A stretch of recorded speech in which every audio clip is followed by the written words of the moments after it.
नमस्कार दोस्तों, स्वागत है आपका साक्षी की आवाज़ चैनल में।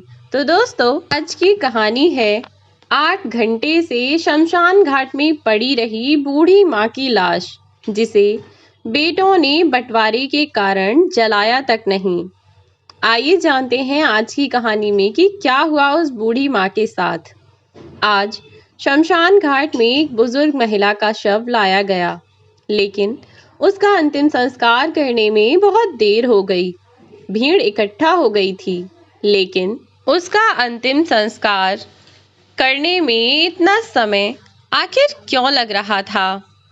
हम भी अब इसी भीड़ का हिस्सा बन चुके थे, क्योंकि इतनी भीड़ इकट्ठा होने के बाद भी जब एक मृत व्यक्ति की चिता में आग ना लगाने दी जाए, तो इसका मतलब तो यह है ना कि कोई तो बहुत ही गंभीर बात हुई होगी। भीड़ के पीछे पीछे हम भी वहां पहुंचे और वहां जाकर देखा तो उस औरत को देखते ही रह गया, क्योंकि वह बुजुर्ग औरत लगभग 85 साल की रही होंगी और उस बुजुर्ग महिला की मौत के बाद भी उसके 2 बेटे शमशान घाट में एक कागज का टुकड़ा लिए हुए खड़े थे।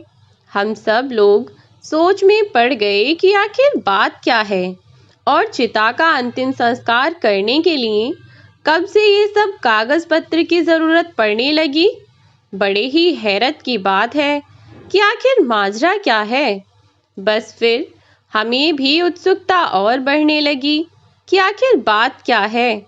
सब लोगों की नज़र उस कागज के छोटे से टुकड़े पर थी। न जाने क्या था उस टुकड़े में, पर सब लोग इतना तो समझ ही गए थे कि कोई तो बात है उस कागज के टुकड़े में। शायद कोई बड़ा ही विचार है या कुछ बहुत ज़रूरी बात है उसमें जो लिखी हुई है। दुनिया भर के लोग अब शमशान घाट में जमा हो गए और जमा होने के बाद हर व्यक्ति की नज़र अगर कहीं थी तो उस कागज के टुकड़े पर। वहां उपस्थित हर एक व्यक्ति की नज़र उस कागज के टुकड़े पर ठहरी हुई थी। हर एक व्यक्ति लालाहित था कि जल्दी से उस कागज के अंदर लिखी हुई बात का उन्हें पता चल जाए कि आखिर ऐसा क्यों है कि मरने वाले को लकड़ी की शैया पर रखने के बाद उस बुजुर्ग महिला के शव का अंतिम संस्कार करने नहीं दिया जा रहा है। और ये आदमी कौन है आखिर जिसने इस अंतिम संस्कार को रुकवाया है?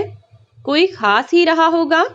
50 सवाल वहां उपस्थित हर एक व्यक्ति के दिमाग में चल रहे थे, लेकिन हर एक सवाल का जवाब अगर किसी के पास था तो वह छोटा सा कागज का टुकड़ा जो इधर से उधर घूमे जा रहा था। ना कोई शोर, ना कोई शराबा, कुछ समझ ही नहीं आ रहा था कि आखिर चल क्या रहा है।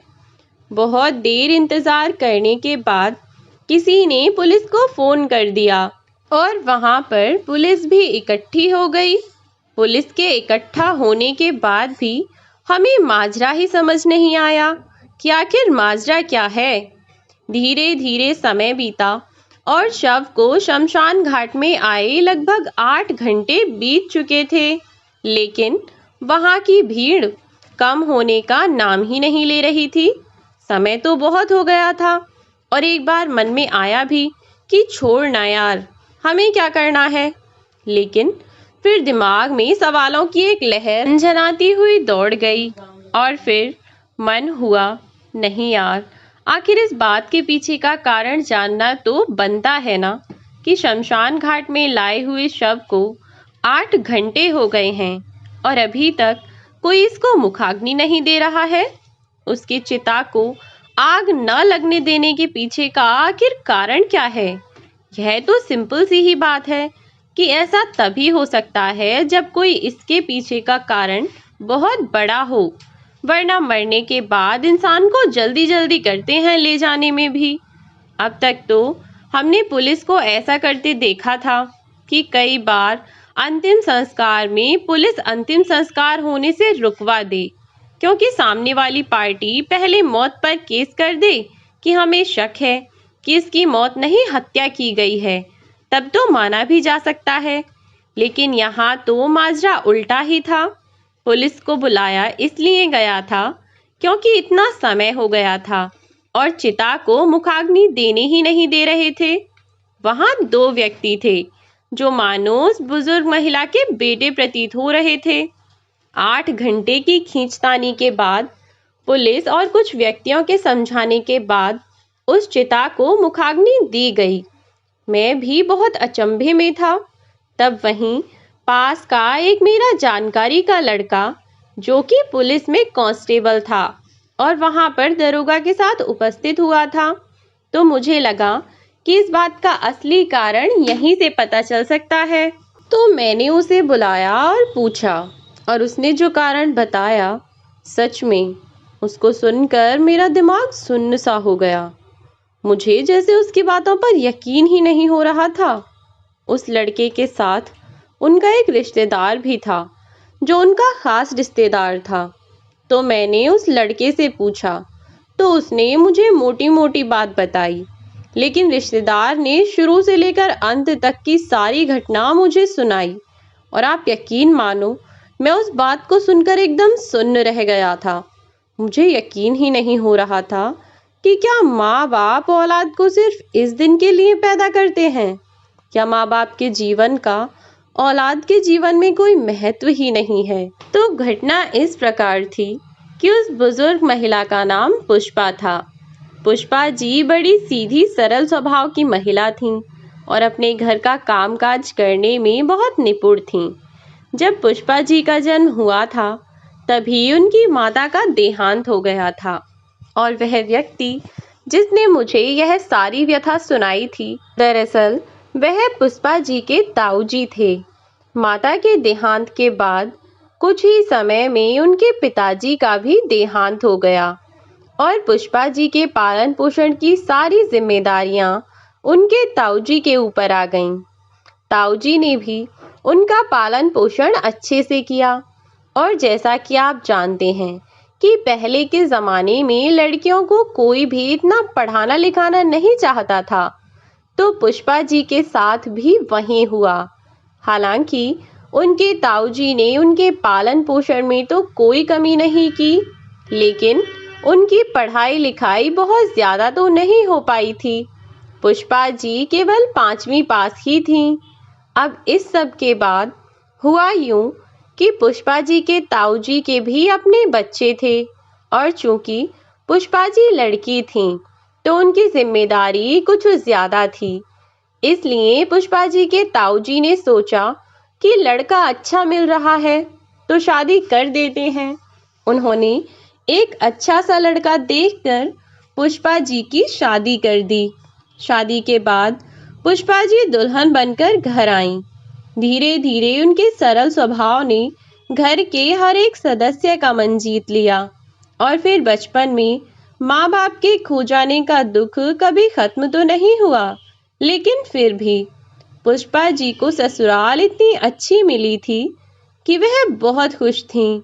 धीरे धीरे समय बीता और समय के साथ साथ पुष्पा जी का रिश्ता अपनी सास और ससुर के साथ बिल्कुल माता पिता की तरह गहरा हो गया। पहले तो शुरू शुरू में पुष्पा जी के यहाँ किसी बच्चे का जन्म नहीं हुआ। 2-3 साल बीत जाने के बाद, इतनी मन्नतें मांगने के बाद और कुछ इलाज डॉक्टरी करवाने के बाद पुष्पा जी के यहाँ एक बेटे का जन्म हुआ। और फिर धीरे धीरे वक्त के साथ पुष्पा जी का बेटा बड़ा हो गया। जैसे ही पुष्पा जी का बेटा बड़ा हुआ, 2-3 साल का हुआ, कि पुष्पा जी के यहाँ फिर से 2 जुड़वा बच्चों ने जन्म लिया और उनके दोनों जुड़वा बच्चे बेटे ही थे। अब पुष्पा जी और उनके पति प्रकाश जी 3-3 बच्चों के माता पिता बन चुके थे। पुष्पा जी की सास बहुत खुश होती थीं कि उनके यहाँ 3-3 पोतों ने जन्म लिया है। उनका बेटा 3-3 बेटों के होते हुए राज करेगा राज। समय बीतने लगा और धीरे धीरे करके पुष्पा जी का बड़ा बेटा दिनेश, बीच का महेश और तीसरा बेटा सुरेश, तीनों धीरे धीरे बड़े होने लगे। पहले उन्होंने स्कूल की पढ़ाई पूरी की और हाई स्कूल के पेपर दिए। जब महेश और सुरेश के हाई स्कूल के पेपर चल रहे थे कि इस समय एक एक्सीडेंट में उनके दादा दादी का देहांत हो गया और पुष्पा जी और प्रकाश जी अकेले पड़ गए। माता पिता के देहांत के बाद प्रकाश जी ने खुद को बड़ी मुश्किल से संभाला। साथ में पुष्पा जी ने भी उनका पूरा साथ दिया। हालांकि इस घटना ने दोनों को अंदर तक तोड़ कर रख दिया था, लेकिन फिर भी बच्चों की खातिर दोनों ने खुद को संभाला, क्योंकि पुष्पा जी के लिए उनके सास ससुर नहीं बल्कि उनके माता पिता ही थे। एक बार बचपन में माता पिता को खोने का गम और फिर अब फिर से दोबारा से, मानो जैसे उनके माँ बाप को किसी ने छीन लिया हो। इस पहाड़ जैसे दुख को झेलती, लेकिन फिर भी बच्चों के लिए उन्होंने खुद को संभाल लिया और अपनी गृहस्थी का भार संभाला। अब बच्चे इंटर की परीक्षा में पास हुए, क्योंकि पुष्पा जी का बड़ा बेटा रमेश दोनों बच्चों से 3 साल बड़ा था, तो उसकी परीक्षा पहले ही खत्म हो चुकी थी और अब वह बीए में पढ़ रहा था। पुष्पा जी का बड़ा बेटा दिनेश थोड़ा सीधा साधा था, जबकि सबसे छोटा बेटा कुछ ज्यादा ही चालाक था। बड़े बेटे की शादी पुष्पा जी और प्रकाश जी ने बड़े धूमधाम से की। घर में नई बहू के आ जाने से सभी लोग बहुत खुश थे। जब तक रमेश की पत्नी उस घर में अकेली थी, मतलब जब तक उसके दूसरे भाई की शादी नहीं हुई थी, तब तक तो उस घर में सब कुछ ठीक चल रहा था।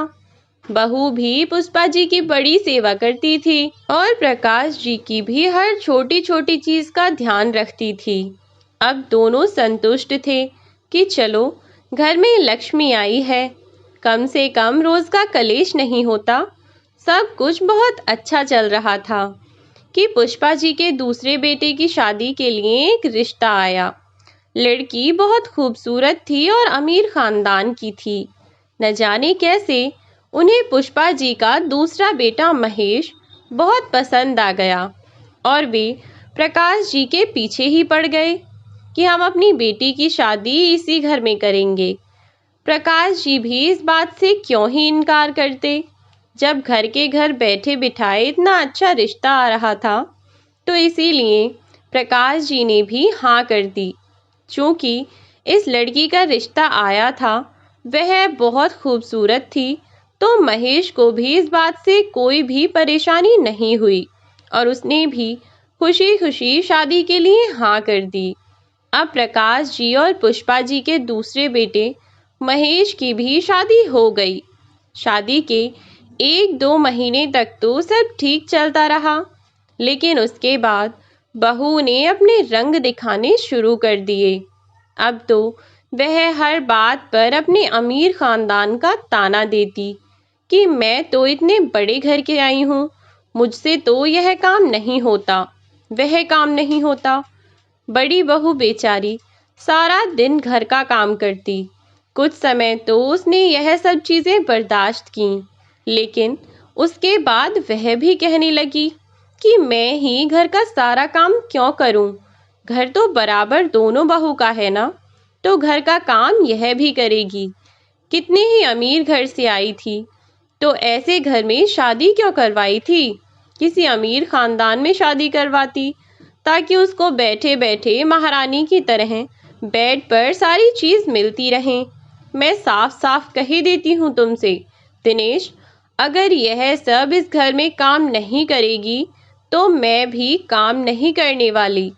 या तो काम होगा तो दोनों बराबर करेंगे, और नहीं होगा तो कोई एक भी काम नहीं करेगी। मैं ही क्यों सारा दिन घर के काम में लगी रहूं? यह क्या कहीं की महारानी है क्या? बड़ी बहू गुस्से से तमतमाती हुई बोली।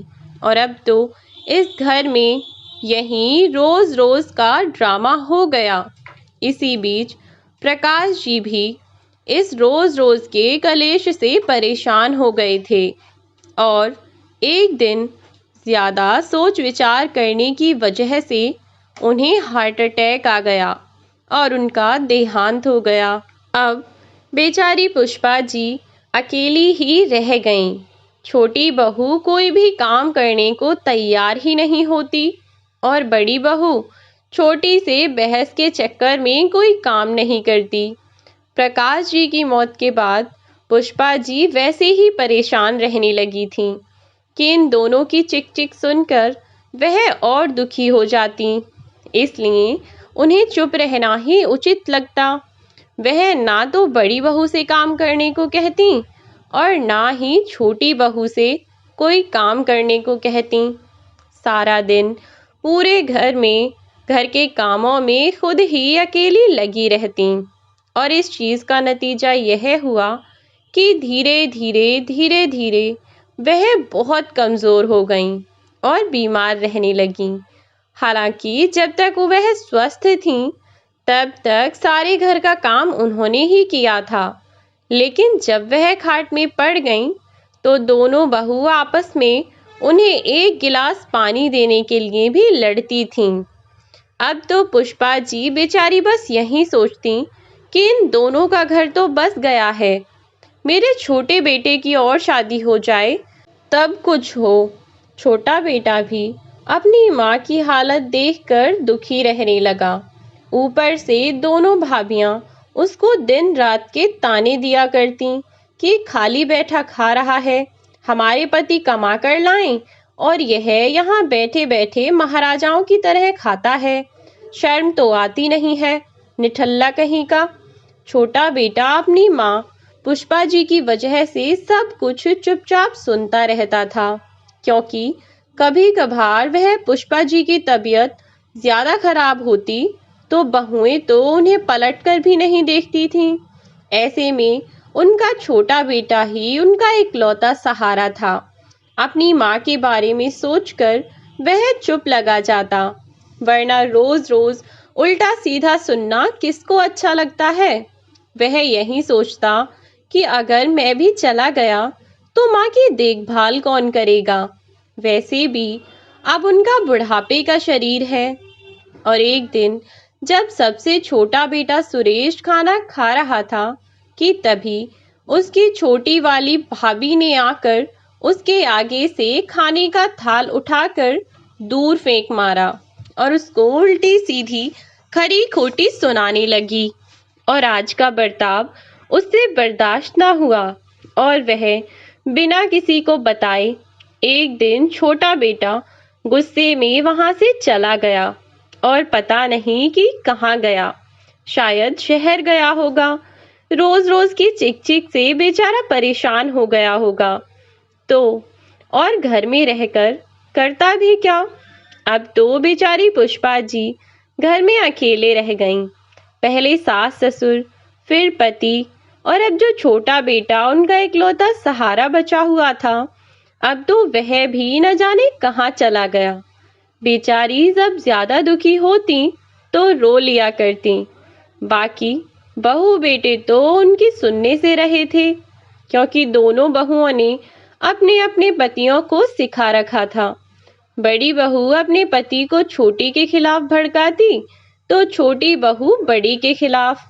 ऊपर से पुष्पा जी अगर किसी एक बहू की सही बात को भी अगर यह कह देती कि इसकी बात सही है, तो चाहे वास्तव में उसकी बात सही हो, लेकिन फिर भी तो घर में बवंडर आ जाता।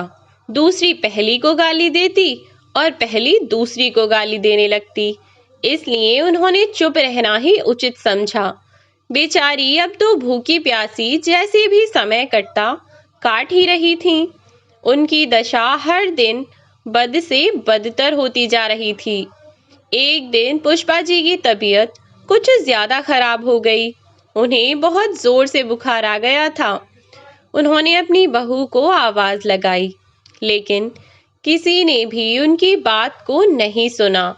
और वह तो भला हो ईश्वर का कि उस दिन अचानक मैं वहां पहुंच गया और जब मैंने अपनी बेटी की यह हालत देखी तो मुझे बहुत रोना आया। मैंने पुष्पा को दवाई दिलाई और उसे अपने साथ घर चलने को कहा। उसके बेटे बहू से भी बात की तो सबने नए नए बहाने बना दिए। मैंने उन्हें समझाया भी था, उस समय पर तो उन्होंने ऐसे गर्दन हिलाई थी जैसे मानो उन्हें सब समझ आ रहा है। पुष्पा ने भी मेरी एक न सुनी। डॉक्टर की दवाई खाने के बाद उसका बुखार कम हुआ तो वह थोड़ा ठीक महसूस कर रही थी, लेकिन वह मेरे साथ चलने को तैयार ही नहीं हुई। लगभग 3 महीने पहले की बात रही होगी यह, कि जब उसकी तबीयत खराब हुई थी और मैं अचानक से वहां पहुंचा था। लेकिन आज मुझे बहुत पछतावा हो रहा है। शायद मैं उस दिन पुष्पा को साथ ले जाता तो आज यह दिन ना देखना पड़ता। तब मैंने उस बुजुर्ग महिला के ताऊजी से पूछा कि अंकल जी, उसके बाद क्या हुआ, इस बात को बताओ। और आज यहाँ शमशान घाट में शव आने के बाद भी 8 घंटे तक उनके शव को मुखाग्नि क्यों नहीं दी गई? और आखिर वह 2 व्यक्ति कौन थे जो वहां पर खड़े थे? और वह कागज का क्या टुकड़ा था जो इधर से उधर घूमे जा रहा था? ऐसी कौन सी जरूरी बात थी, या ऐसा क्या लिखा था उस कागज के टुकड़े में कि पुष्पा जी के शव को मुखाग्नि नहीं दी जा रही थी? और इतना पूछने के बाद जब उस बुजुर्ग महिला के ताऊ जी ने मुझे सच बताया तो वास्तव में मुझे यकीन ही नहीं हुआ। दरअसल वह कागज का टुकड़ा कुछ और नहीं, स्टाम्प था। वैसे तो आप सभी जानते होंगे कि स्टाम्प क्या होता है, पर मैं फिर भी बता दूं कि वह एक सरकारी कागज था। जिस दिन पुष्पा जी की तबीयत खराब हुई थी और उनके ताऊ जी अचानक से वहां पर आए थे और वहां से चले गए, उसके बाद से वह अक्सर ही बीमार रहने लगी थी। कभी कभार कोई सा बेटा जाकर डॉक्टर के यहाँ से दवाई ले आता, लेकिन कोई भी बहू उनके खाने पीने का ध्यान न रखती। और अब उनकी हालत ऐसी थी कि वह उठकर पानी भी नहीं ले सकती थीं, अपने खाने पीने को कुछ नहीं बना सकती थीं। एक तो बुखार, ऊपर से भूख, और इस तरीके से बीमारी और भूख के कारण आज पुष्पा जी को यहाँ तक पहुँचा दिया। और कल रात भी पुष्पा जी भूख प्यास से तड़प रही थीं। उन्होंने कई बार अपनी बहू को आवाज लगाई, लेकिन उनकी बहू ने उनकी एक भी न सुनी, उनकी कोई बात न सुनी। और आखिरकार उन्होंने खाने पानी के अभाव में पानी के लिए तड़प तड़प कर अपने प्राण त्याग दिए। जब उनकी मौत हुई थी तब दोनों बहू ही घर में थीं। बड़ा बेटा बाहर शहर किसी काम से गया हुआ था और छोटे को सोकर होश नहीं रहा कि वह माँ जिसने उन्हें जन्म दिया बाहर भूखी प्यासी किस हाल में पड़ी है, बुखार से तड़प रही है या भूखी है। इंसान को जीने के लिए खाना और पानी तो बहुत जरूरी होता है ना, उसे कोई ध्यान नहीं दिया। शायद उसको जरूरत ही नहीं थी ना अब अपनी माँ की।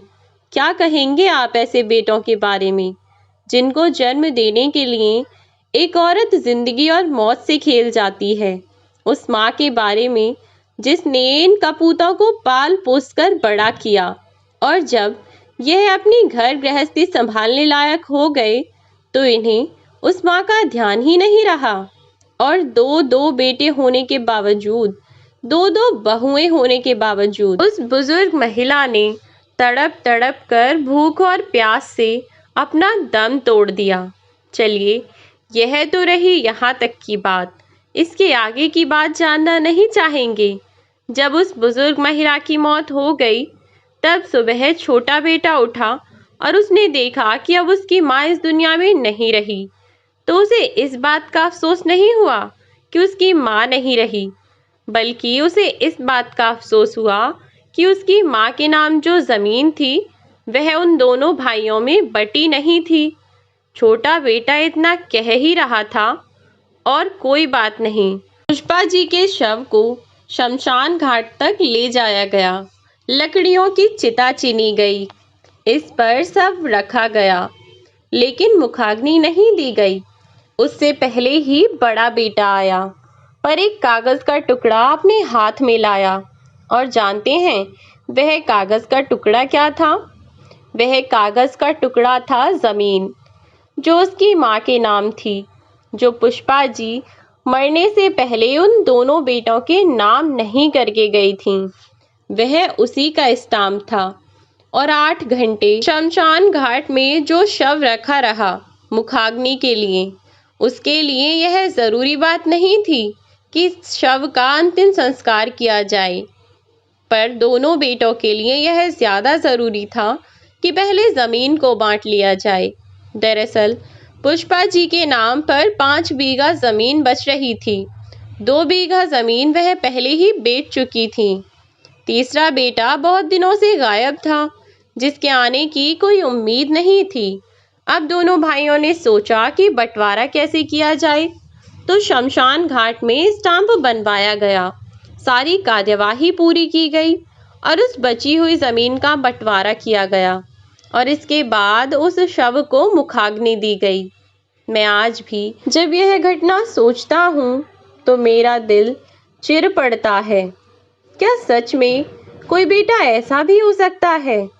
इतनी कार्यवाही भी पुलिस की डांट डपट करने के बाद की गई और शव को मुखाग्नि दी गई, वरना तो वह 8 घंटे शायद 16 भी हो सकते थे। कभी कभी समझ ही नहीं आता है कि क्या सच में पैसा और जमीन जायदाद रिश्तों से इतना बड़ा हो गया है।